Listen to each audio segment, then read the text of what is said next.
On peut considérer que le métier de chercheur, c'est un métier de service public. Je veux dire, je suis Bravo, payée par vos impôts, bravo. dans le sens. Donc c'est une fonction, voilà, là, voilà, c'est une boutade un petit peu pour dire que c'est une fonction qui est importante.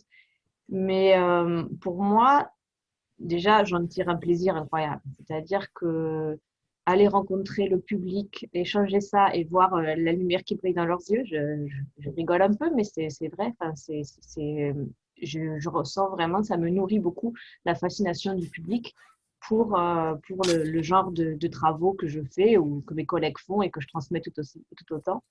Et ça me fait plaisir, voilà, de pouvoir diffuser ça et de changer un peu la vision que les gens peuvent avoir des insectes en général et voilà, de l'abeille en particulier.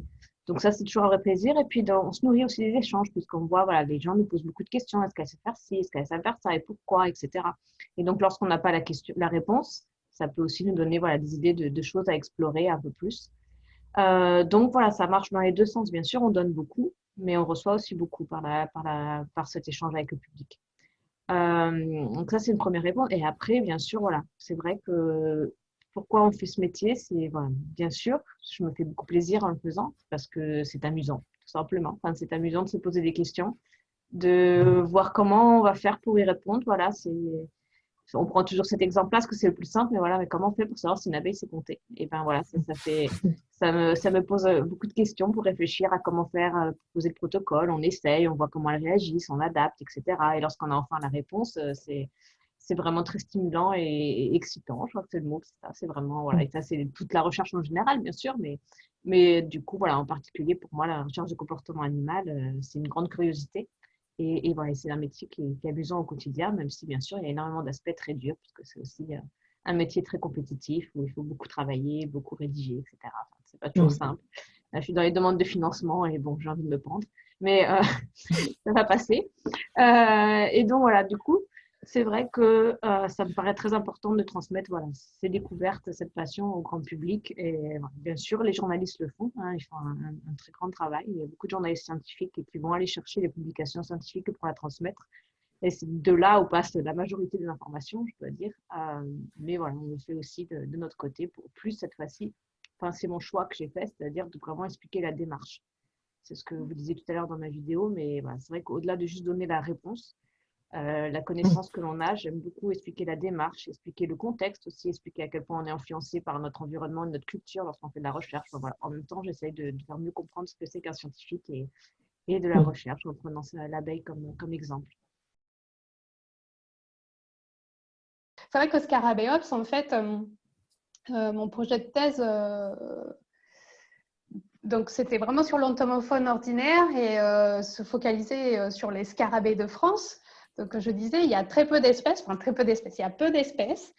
Néanmoins, il y a quand même peu de spécialistes, peu de personnes qui se tournent, enfin, qui travaillent dessus.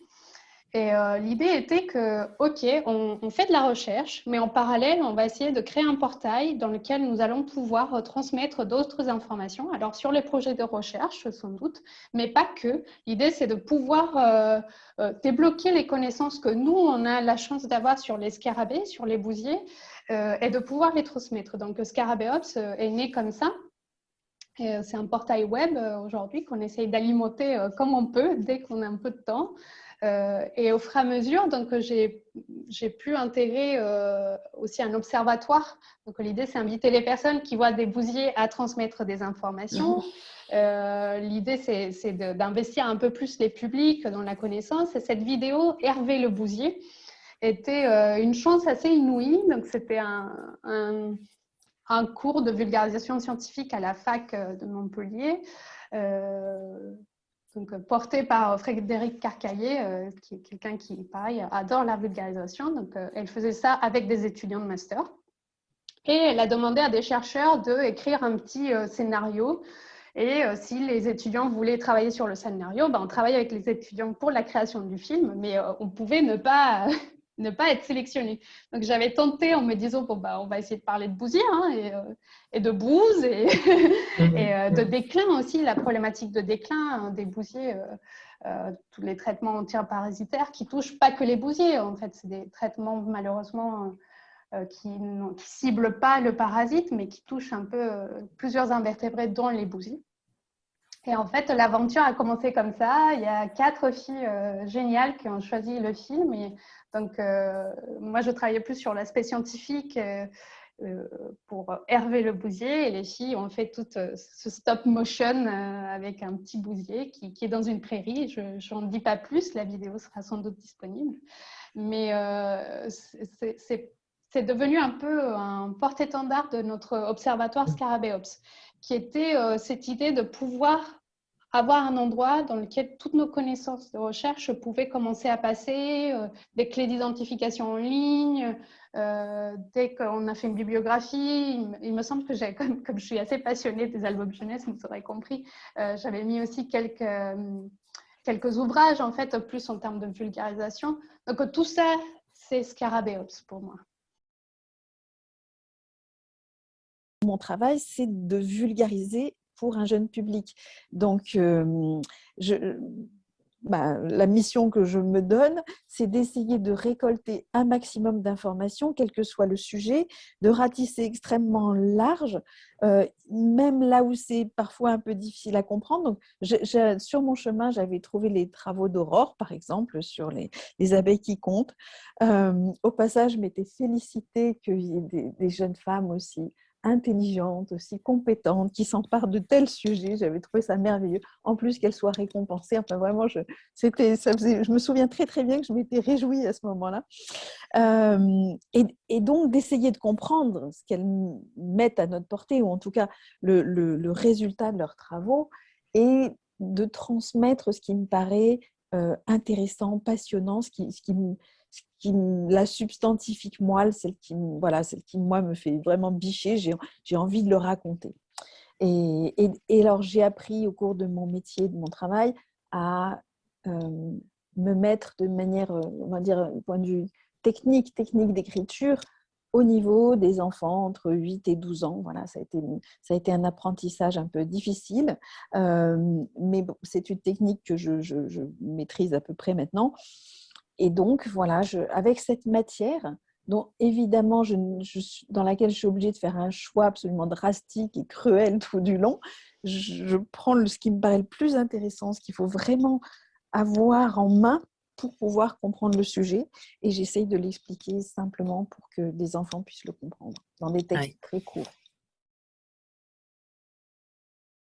C'est une idée de mon éditeur, puisque j'avais créé, chez Gallimard, j'ai écrit plusieurs documentaires sur l'agriculture et l'alimentation, qui sont des sujets que moi je considère comme des sujets de géopolitique, en fait, qui me passionnent depuis longtemps. Je pense que c'est vraiment un des nerfs de la guerre, manger et produire à manger. Et en tout cas, c'est une grande motivation de l'humanité depuis la nuit des temps. Et voilà, il m'a proposé ça, et il avait cette idée. On partage le livre en deux. En haut, c'est les abeilles, en bas, c'est les vers de terre. Et comme ça répond tout à fait à mes préoccupations environnementales, mon intérêt pour la nature, la botanique, et les animaux, et la vie du sol. J'ai sauté sur l'occasion, et je me suis empressée de dire oui pour pouvoir apprendre, parce que moi, en fait, je fais des documentaires pour pouvoir apprendre des choses et les partager aux autres s'ils ont envie.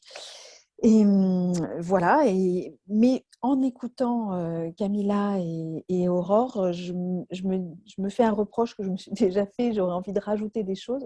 C'est que, par exemple, les abeilles, c'est effectivement une espèce emblématique, c'est le panda, mais j'ai appris justement, en faisant ce livre, l'extraordinaire foisonnement d'insectes pollinisateurs, y compris les papillons de nuit, auxquels on ne pense pas du tout.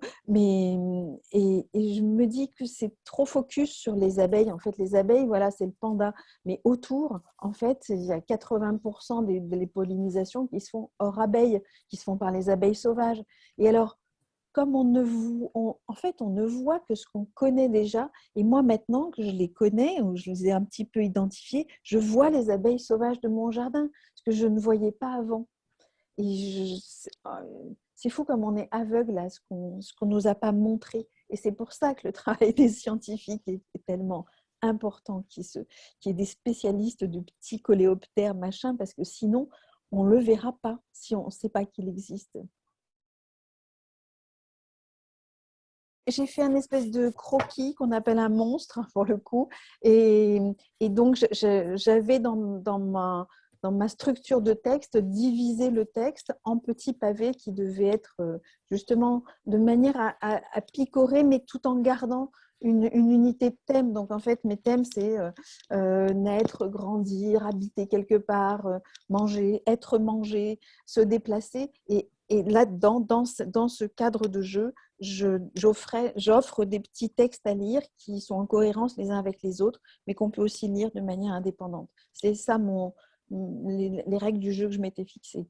Et donc, j'ai fourni ce croquis à Benjamin Floux, qui lui s'en est emparé et qui a apporté voilà, sa patte. Il travaillait à la palette graphique et je trouve qu'il a fait un très très beau travail de poésie à travers la palette graphique parce que ses dessins sont très fins, très, très subtils justement.